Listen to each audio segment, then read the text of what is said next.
Hoje eu quero contar 3 histórias da minha vida, nada demais, só 3 histórias. A primeira história é sobre como conectar os pontos.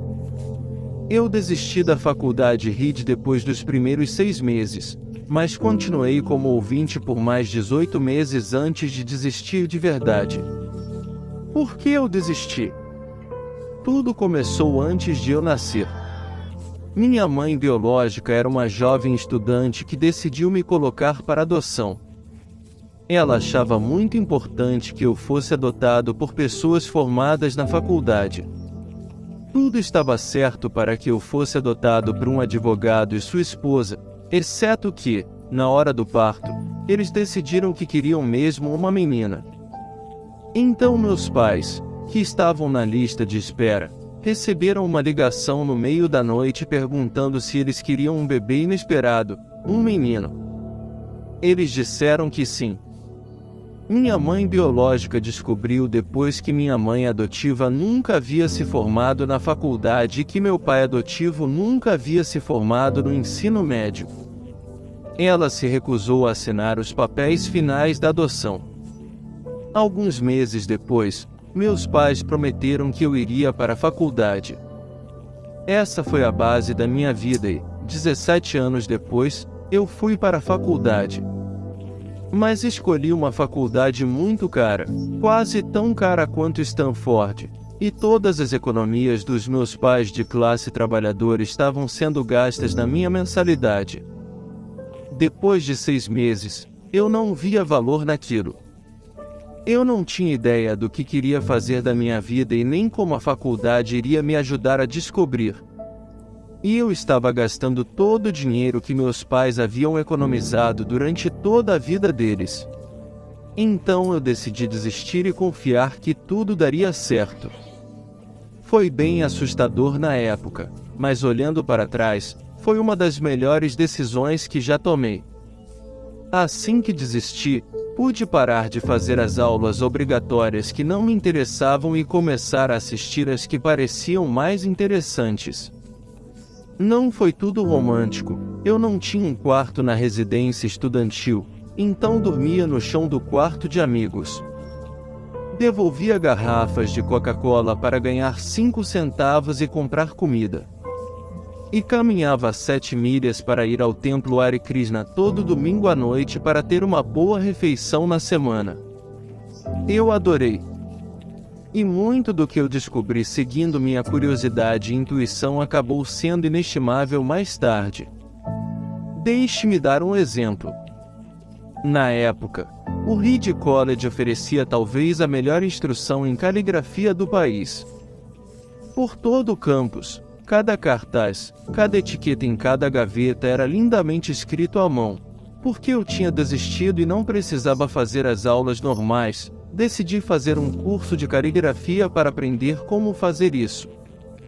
Eu aprendi sobre tipos de letras com serifa e sem serifa, sobre variar a quantidade de espaço entre diferentes combinações de letras, sobre o que faz a tipografia ser excelente.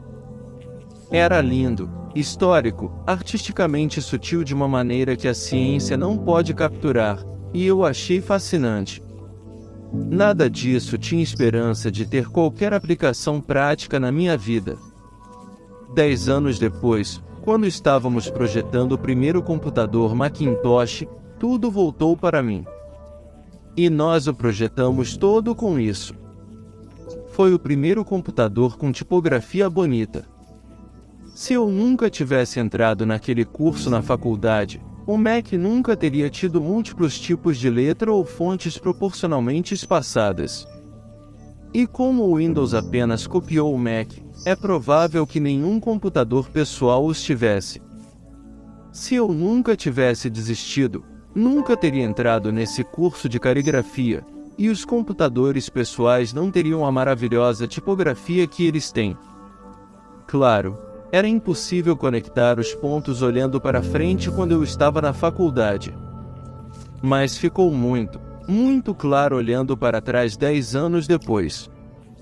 Novamente, você não pode conectar os pontos olhando para frente, você só pode conectá-los olhando para trás. Portanto, Você tem que confiar em algo, seu instinto, destino, vida, karma, o que for. Esta abordagem nunca me decepcionou e fez toda a diferença na minha vida. Acreditar que os pontos vão se conectar no futuro te dá confiança para seguir seu coração, mesmo que te leve para fora do caminho conhecido. Isso fará toda a diferença. A minha segunda história é sobre amor e perda.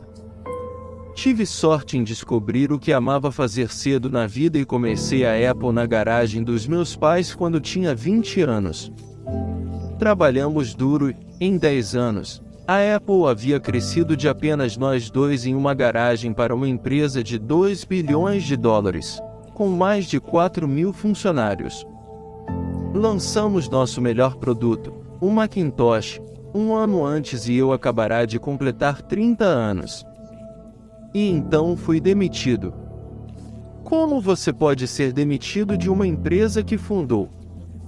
Bem, à medida que a Apple cresceu, contratamos alguém que eu achava muito talentoso para gerenciar a empresa comigo e, durante o primeiro ano, as coisas foram bem.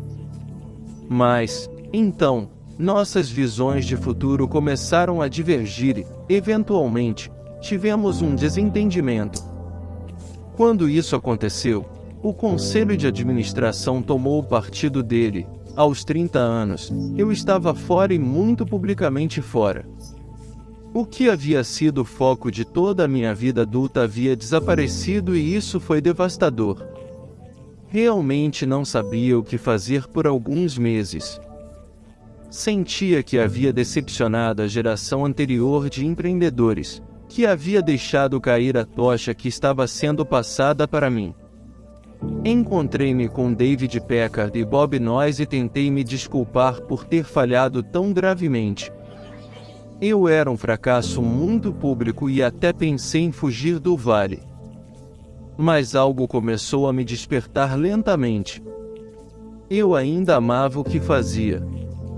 Os acontecimentos na Apple não haviam mudado isso nem um pouco. Eu havia sido rejeitado, mas ainda estava apaixonado e então decidi recomeçar. Na época, não percebi, mas acabou que ser demitido da Apple foi a melhor coisa que poderia ter acontecido comigo.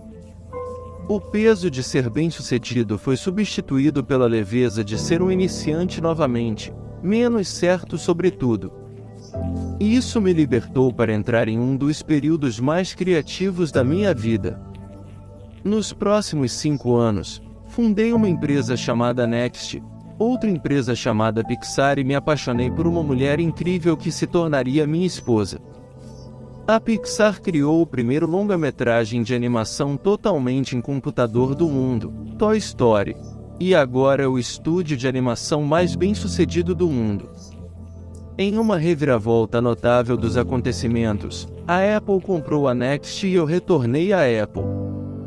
A tecnologia que desenvolvemos na Next está no coração do atual renascimento da Apple e Lorraine e eu temos uma família maravilhosa juntos.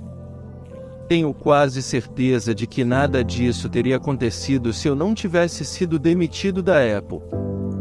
Foi um remédio horrível de engolir, mas acho que o paciente precisava dele. Vezes, a vida vai te acertar na cabeça com um tijolo. Não perca a fé. Estou convencido de que a única coisa que me manteve em frente foi que eu amava o que fazia. Você tem que encontrar o que ama, e isso é tão verdadeiro para o trabalho quanto é para seus amores. Seu trabalho vai ocupar grande parte da sua vida, e a única maneira de estar realmente satisfeito é fazer o que você acredita ser um ótimo trabalho. E a única maneira de fazer um ótimo trabalho é amar o que você faz. Se você ainda não encontrou, continue procurando. Não se contente. Como em todos os assuntos do coração, você saberá quando encontrar. E, como em qualquer grande relacionamento, só fica melhor e melhor à medida que os anos passam.